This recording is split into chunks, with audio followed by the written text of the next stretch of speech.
Good morning student, आपका फिर से स्वागत है मेरे यूट्यूब चैनल इकोनॉमिक्स बाय मूड सर में। विद्यार्थियों, कल हमने लेसन नंबर 14 का पार्ट नंबर 2 पढ़ा और उसमें हमने जाना कुछ शब्दावली के बारे में, राष्ट्रीय आय के चक्राकार प्रवाह के बारे में। क्योंकि विद्यार्थियों, इसके जो नेक्स्ट लेसन है संबंधित समूचे या इनकी अवधारणाओं से संबंधित जो लेसन है वो इस बार कोविड के कारण अपने सिलेबस से हटा दिया गया। मैं चाहता हूं कि एक छोटा सा वीडियो, सामान्य सी कुछ जानकारियां हैं, वो भी मैं इसी लेसन के साथ आपके साथ शेयर करूं, क्योंकि वो पूरा लेसन पढ़ाने का कोई औचित्य तो नहीं है, क्योंकि वो परीक्षा की दृष्टि से अपने लिए महत्वपूर्ण नहीं है। किंतु मैं ये समझता हूं कि आप के कहीं हो सकता है अपन जो नेक्स्ट लेसन पढ़ेंगे उसमें भी अपने को कुछ चीजें हैं वो आवश्यक रूप से कहीं काम आ जाएं, या ये भी पॉसिबिलिटी है कि भविष्य के अंदर भी ये चीज जब पढ़ी जाए तो थोड़ा बहुत अपने को इसका नॉलेज हो। तो मैं केवल नॉलेज जितनी ही बात इस वीडियो के अंदर करूंगा, जिसके अंदर मोटे रूप से केवल अवधारणाओं की बात ही करेंगे अपन कि राष्ट्रीय आय की जो गणना हम करते हैं वो कैसे करते हैं, केवल उसी की चर्चा मैं यहाँ पे करना चाहूंगा आपके साथ इस वीडियो के माध्यम से। आप इस चैनल को जरूर सब्सक्राइब कर लें, लाइक और शेयर करते रहें और उन स्टूडेंट तक भी इन चीजों को पहुंचा दें जो कि अब तक अपने से जुड़े नहीं हैं। मैं शुरू करता हूं। इसका मोटा मोटा जो मैं आपको बता सकता हूं, कोशिश कर रहा हूं कि ज्यादा से ज्यादा जितना हम कर सकते हैं करेंगे। किंतु विद्यार्थी ये जरूरी है कि कोई सब्जेक्ट अपन जब पढ़ते हैं तो पूरा की जरूरत ज्यादा पड़ती है, इसलिए मैं ज्यादा तो नहीं ले रहा, क्योंकि ज्यादा के लिए हम इन लेसन्स को दोबारा से हम जरूर बना देंगे।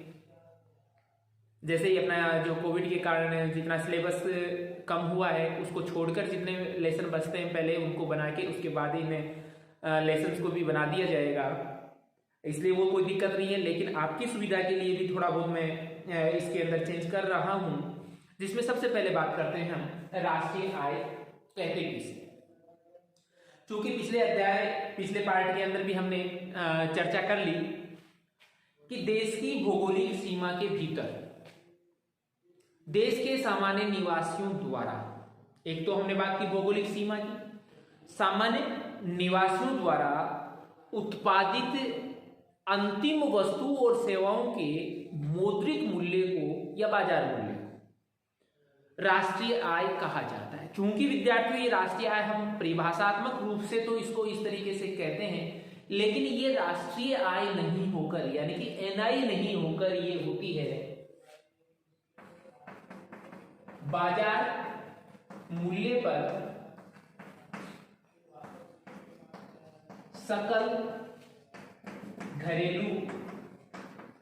उत्पाद, शॉर्ट में हम कहते हैं इसको जीडीपी एट मार्केट प्राइस। अब विद्यार्थी, जीडीपी एट मार्केट प्राइस है, उसकी हमने बात कही कि भौगोलिक सीमा के भीतर सामान्य निवासियों द्वारा उत्पादित अंतिम वस्तु और सेवाओं का मौद्रिक मूल्य का योग है, वो जीडीपी एट मार्केट प्राइस कहलाएगा। मैं यहाँ पे इसको लिख देता हूं कि प्राइस इंटू जी प्लस प्राइस इंटू एस। जी गुड्स ले रहे हैं अपन, पी गुड्स की प्राइस है, एस अपन सर्विसेज है और पी है उनकी प्राइस है। हमने गुड्स को उनकी प्राइस के साथ मल्टीप्लाई किया और सर्विसेज को उसकी प्राइस के साथ मल्टीप्लाई करके यदि जोड़ देंगे तो अपने को क्या मिल जाएगा, gross domestic product at market price, जिसकी हम सामान्यतः परिभाषा के अंदर इसी की हम चर्चा करते हैं। लेकिन विद्यार्थियों, ये राष्ट्रीय आय नहीं है। राष्ट्रीय आय के लिए हमें इसके अंदर कुछ चेंजेस करने होते हैं, कुछ ऐसी चीजें हैं जो इसके अंदर बची हुई हैं जिनको हमें इसके साथ ऐड करना होगा, और कुछ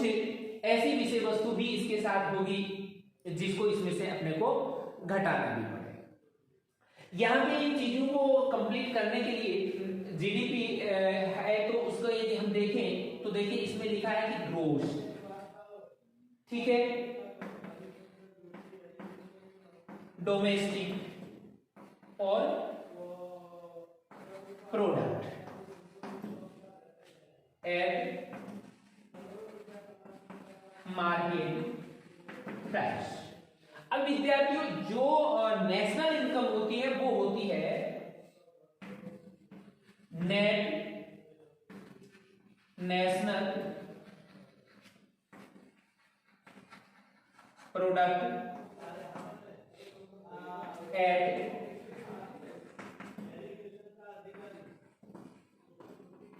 फैक्टर कॉस्ट। यहां पे विद्यार्थियों अपन यदि देखें तो इसमें ग्रोस से नेट आना चाहिए, डोमेस्टिक से नेशनल आना चाहिए, प्रोडक्ट का प्रोडक्ट है, मार्केट प्राइस से क्या आनी चाहिए, फैक्टर कॉस्ट। अर्थात तीन इसके मध्य अंतर अपने को प्रतीत हो रहे हैं, उन्हें यदि अंतरों को हम यदि चेंज कर दें तो हमें क्या प्राप्त हो जाएगा, नेशनल इनकम प्राप्त कर। अब हमने प्राप्त कर लिया जीडीपी एट मार्केट और हमें करना है एनडीपी एट मार्केट। तो विद्यार्थी जो अंतर मूल रूप से आ रहा है वो ये कह रहा है कि यहां ग्रोस है और यहां पर क्या है, नेट है। क्योंकि हमने पीछे भी चर्चा कर ली, निवेश के अंदर हमने चर्चा की कि सकल निवेश जो होता है उस सकल निवेश में से डेप्रिसिएशन की राशि को यदि हम घटा देते हैं, मूल्यह्रास की राशि को घटा देते हैं, नेट प्राप्त होता है। वही चीज ग्रोस से यदि हम नेट प्राप्त करेंगे तो हम यहां पर भी क्या करेंगे, डेप्रिसिएशन की राशि को इसमें से यदि हम कम कर देंगे ग्रोस में से तो हमें क्या प्राप्त हो जाएगा, नेट प्राप्त। अब हमने दूसरी चीज निकाली net domestic product at market price, net domestic product at market. अब यदि अपने को निकालना है कि net national product at market price, तो विद्यार्थियों इसमें और इसमें अंतर आ जाएगा। ये कह रहा है डोमेस्टिक की बात यानी कि घरेलू सीमा की बात, ये कह रहा है नेशनल यानी कि अब विदेशी भी इसके साथ है या विदेशी अर्थव्यवस्था है वो भी इसके साथ ऐड हो गई है। तो डोमेस्टिक से जब नेशनल हम याद करते हैं, क्योंकि अपन यहाँ पे साधनों की जो आय की हमने बात की पीछे के पार्ट के अंदर net vector income from abroad वाली जो कंडीशन हमने याद की, तो वो यदि हम क्योंकि डोमेस्टिक है उसमें विदेश अपन ने नहीं जोड़े हैं, तो ऐसी स्थिति में यदि नेशनल हम याद करते हैं तो उनके साथ किसका इंक्लूड कर देना है अपने को, एनएफआई और इसके साथ यदि हम जोड़ देते हैं तो ऐसी स्थिति के अंदर एनएनपी एट मार्केट प्राइस अपने को प्राप्त हो जाता है। विद्यार्थियों अब आपका प्रश्न हो सकता है कि भाई ये प्लस ही क्यों है, तो सामान्य स्थिति में हम इसको प्लस इसलिए करते हैं कि हम ये मान के चल रहे हैं कि अपने साधन ज्यादा लेके आ रहे हैं, जबकि विदेशों के जो साधन है वो अपने देश से कम लेके जा रहे हैं। लेकिन वास्तव में ऐसा हो ये कोई आवश्यक नहीं है, ये कोई आवश्यक कंडीशन नहीं है कि ये प्लस ही होगा, ये माइनस भी हो सकता है। यदि विदेशी साधन अपने देश से ज्यादा लेके जाएंगे तो एनएफआई का जब हम कैलकुलेट करेंगे उस समय ये नेगेटिव आएगी, और यदि अपने साधन ज्यादा लेके आ रहे हैं तो ऐसी स्थिति में ये पॉजिटिव आएगी, तो जिस भी वे में आए उसी वे के अंदर ये इंक्लूड कर देंगे। तीसरा अंतर विद्यार्थियों इसमें आता है, क्योंकि अपने को नेशनल इनकम एनआई याद करनी है, एनआई होती है एनएनपी एट फैक्टर कॉस्ट और अपन ने निकाली है एनएनपी एट मार्केट प्राइस। तो अभी यहाँ पे अंतर जो बचा वो बचा कि फैक्टर कॉस्ट निकालनी है मार्केट प्राइस से। विद्यार्थियों हमने पिछले जो पार्ट बनाया पार्ट नंबर 2, तो उसका अंतिम जो टॉपिक हमने लिया था उसके अंदर इस चीज की चर्चा की थी, इनडायरेक्ट टैक्स यानी कि नेट इनडायरेक्ट टैक्स हमने वहां पे प्राप्त किए थे, और नेट इनडायरेक्ट टैक्स को यदि हम इसमें से घटा देते हैं या यूं कहें कि इनडायरेक्ट टैक्स है जो कि साधनों को मिलते नहीं है, किसको मिल रहे हैं, सरकार को मिल रहे हैं, तो हम इसमें से इनडायरेक्ट टैक्स की राशि को तो घटा दें, क्योंकि साधनों को इनडायरेक्ट टैक्स की राशि नहीं मिलती इसलिए मार्केट प्राइस में से हमने उसको घटा दिया, किंतु साधनों को सरकार के द्वारा दी गई सब्सिडी है उसकी राशि साधनों को मिलती है, इसलिए सब्सिडी की जो राशि है हम इसके साथ यदि ऐड कर देंगे तो ऐसी स्थिति में विद्यार्थियों net NNP eight market price से एनएनपी एट फैक्टर कॉस्ट हम प्राप्त कर सकते हैं, और एनएनपी फैक्टर कॉस्ट जो होती है उसी को व्यवहार में एनआई कहा जाता है। इसके बाद हम चर्चा करें विद्यार्थियों कि एनआई याद करने के बाद कौन कौन सी मूल अवधारणाएं और इसके अंदर हम प्राप्त कर सकते हैं, तो उसके अंदर आती है विद्यार्थियों सबसे पहले निजी आय, प्राइवेट इनकम जिसको हम कहते हैं।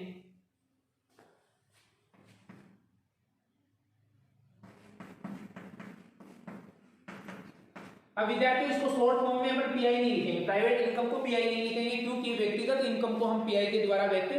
करते हैं, इसलिए इसको हम प्राइवेट इनकम के रूप में या निजी आय के रूप में ही व्यक्त करेंगे।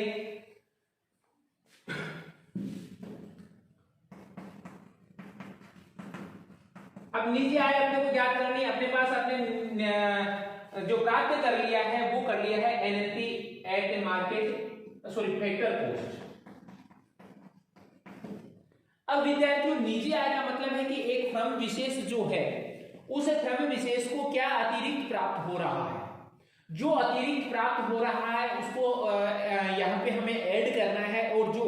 फर्म विशेष को जो प्राप्त नहीं होता उस चीज को यहाँ से घटा देना है, या यूं कहें कि उत्पादन को जो प्राप्त हो रहा है उसको जोड़ना है, और उत्पादन को जो प्राप्त नहीं हो रहा है उस राशि को हमें इसमें से घटा देना है। तो उत्पादन को प्राप्त होते हैं ट्रांसफर पेमेंट, टीपी जिसको मैं लिख रहा हूं, तो ये राशि यहाँ पे ऐड की जाएगी। अब विद्यार्थी यहाँ पे ट्रांसफर पेमेंट है, तो ट्रांसफर पेमेंट है वो 4 प्रकार के। पहला होता है व्यक्तिगत, दूसरा होता है संस्थागत या फर्म से, व्यवसायिक लिख रहा हूं,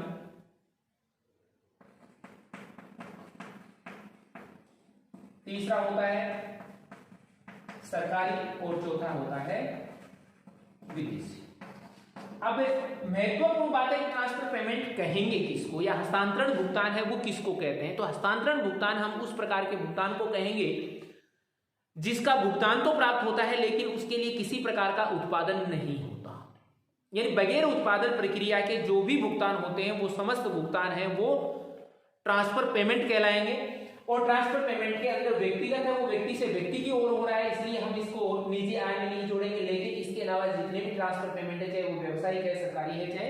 विदेशी, वो संसाधनों को मिलेंगे, किंतु इनके लिए किसी प्रकार का कोई उत्पादन नहीं किया जाएगा, ये बगैर उत्पादन के हैं, इसलिए ये एनआई के अंदर इंक्लूड नहीं है, क्योंकि एनआई में जो चीजें इंक्लूड है वो केवल उत्पादन के अंदर जो इंक्लूड आता है या उत्पादन किया जाता है उन्हीं संसाधनों को हम जोड़ते हैं, जबकि इसके साथ अपने को ट्रांसफर पेमेंट की राशि है उसको भी ऐड करना होता है। इसके अलावा सार्वजनिक ऋणों पर ब्याज की राशि,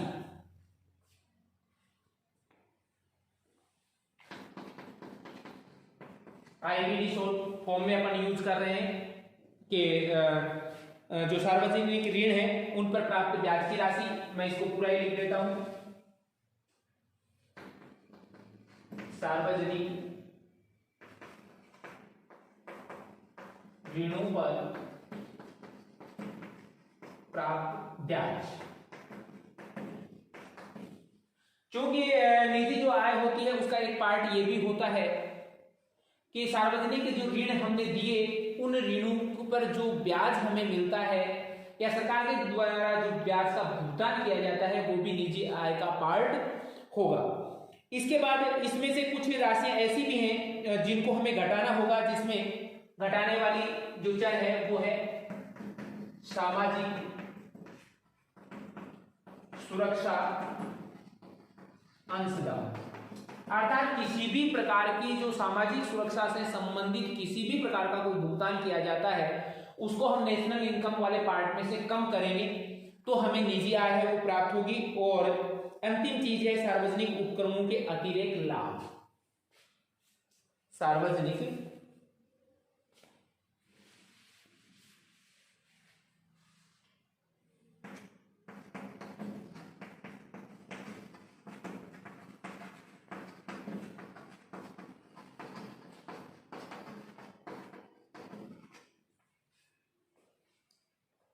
जो सार्वजनिक उपक्रम है, सार्वजनिक अर्थात सरकारी उपक्रम है, उनको जो लाभ प्राप्त होता है उस राशि को भी हमें नेशनल इनकम की राशि में से घटाना है, क्योंकि वो उत्पादन तो कर रहे हैं लेकिन वो आम जनता को या निजी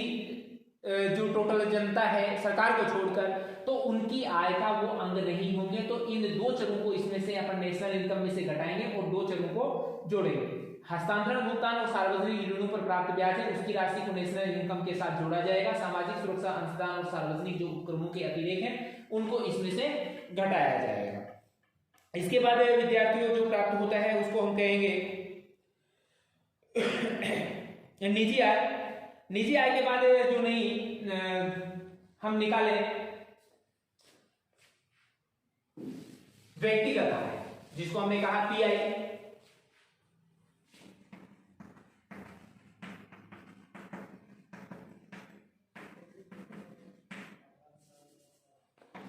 शॉर्ट में इसको कहेंगे पीआई। और यदि पीआई को हम किससे निकालना चाहें, एनआई से निकालते हैं, तो ऐसी स्थिति में इसके अंदर भी कुछ जो चर हैं उनको जोड़ा जाएगा और कुछ चरों को घटाया जाएगा, जिसमें से अवितरित जो निगम का लाभ है, अवितरित निगम लाभ की राशि को घटाया जाएगा। अब ये अवितरित निगम लाभ क्या है कि जो निगमों के अंदर हमने इन्वेस्टमेंट किया है और उस इन्वेस्टमेंट का एक जो उस इन्वेस्टमेंट पे हमें प्रॉफिट हुआ, उस प्रॉफिट का एक भाग है वो वितरित ही नहीं किया गया, जबकि एक भाग है वो वितरित कर दिया गया। वितरित कर दिया गया वो तो ऐड हो गया उसके साथ, लेकिन जो वितरित नहीं किया गया है उसको हम एनआई के अंदर से कम करेंगे। इसके बाद निगम कर की जो राशि है जो चुकाई गई है वो इसमें से कम की जाएगी, क्योंकि निगम कर एक तरीके के प्रत्यक्ष कर है। तो ऐसी स्थिति में निगम कर की राशि है वो एनआई में से कम कर देंगे। इसके अलावा सामाजिक सुरक्षा पर अंशदान की राशि को इसमें से कम किया जाएगा।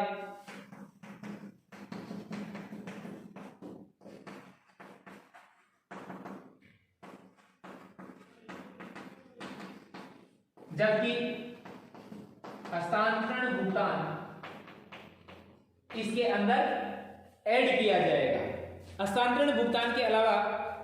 जो सार्वजनिक ऋणों पर ब्याज की राशि है उसको भी इसके साथ जोड़ दिया जाएगा। सार्वजनिक ऋणों पर प्राप्त ब्याज की राशि को यदि हम जोड़ देंगे एनआई के अंदर, तो हमें व्यक्तिगत आय या पीआई है वो प्राप्त हो जाएगी। अर्थात एनआई के अंदर अवितरित निगम लाभों को घटाएंगे, निगम कर की राशि को घटाएंगे और सामाजिक सुरक्षा अंशदान की राशि को तो घटाएंगे, जबकि हस्तांतरण भुगतान को जोड़ेंगे। सार्वजनिक ऋणों पर जो प्राप्त ब्याज है उसकी राशि को यदि हम जोड़ देते हैं एनआई के अंदर, तीनों चीजों को घटाकर दो चीजों को यदि इसके साथ जोड़ देते हैं तो वो राशि अपनी है वो कहलाएगी व्यक्तिगत आय। और व्यक्तिगत आय के बाद एक व्यक्तिगत खर्च योग्य आय की हम बात करते हैं। तो व्यक्तिगत जो खर्च योग्य आय है उसको प्राप्त करने के लिए जो व्यक्तिगत आय है उस आय में से एक व्यक्ति द्वारा चुकाई गई चीजें हैं वो कम कर दी जाए। जैसे व्यक्ति को तो प्राप्त हो रही है उसमें से निगम कर घट रहा है, तो निगम वाला कर तो घट गया, लेकिन कुछ राशियां हैं वो एक व्यक्ति विशेष को स्वयं को चुकानी होती है। जैसे व्यक्तिगत खर्च योग्य आय पीडीआई, इसमें पीआई यानी पर्सनल इनकम है, व्यक्तिगत इनकम है, उसमें से डायरेक्ट टैक्स होते हैं प्रत्यक्ष कर,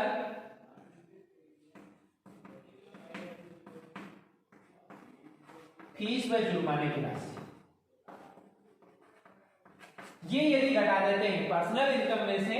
प्रत्यक्ष कर व फीस व जुर्माने की राशि को घटा देते हैं तो अपने को व्यक्तिगत खर्च योग्य आय प्राप्त हो जाती है। विद्यार्थियों व्यक्तिगत खर्च योग्य आय के बाद यदि हम प्रति व्यक्ति आय की बात करें कि प्रति व्यक्ति आय कैसे ज्ञात की जाती है, तो प्रति व्यक्ति आय बराबर होती है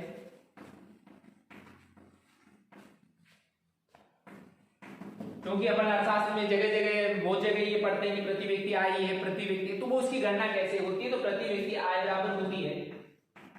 राष्ट्रीय आय बटे जनसंख्या, यानी कि राष्ट्र के जो टोटल राष्ट्रीय आय है उस राष्ट्रीय आय में यदि जनसंख्या का हम भाग दे देते हैं तो प्राप्त मान है वो प्रति व्यक्ति आय है वो कहलाएगा। इसके बाद अपने एक पार्ट और आता है विद्यार्थियों इसके साथ,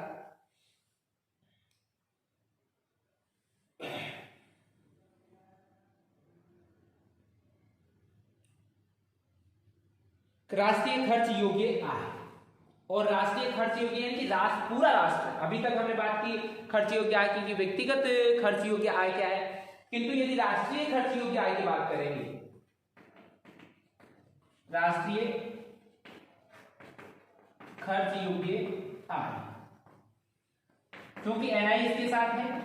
प्लस इसमें हम और कर देंगे एनआईटी। चूंकि एनआईटी प्लस हम इसलिए कर रहे हैं कि सरकार को जो भुगतान दिया गया था इनडायरेक्ट टैक्स के रूप में, उसको हम राष्ट्रीय आय में नहीं जोड़ रहे, लेकिन अब राष्ट्र के खर्च योग्य आय है, इसका मतलब सरकार के पास जो भुगतान जाएगा वो भी खर्च होगा, लेकिन सरकार ने अपने को दिया वो अपन ने इसके अंदर जोड़ा था, तो उसकी राशि को यानी जस्ट यहाँ पे जो हमने किया काम उसका उलट करना है।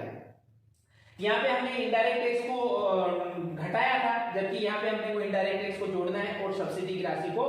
घटाना है, प्लस इसके अलावा अदर जो ट्रांसफर पेमेंट है विदेशी, उनको इसके साथ जोड़ना है।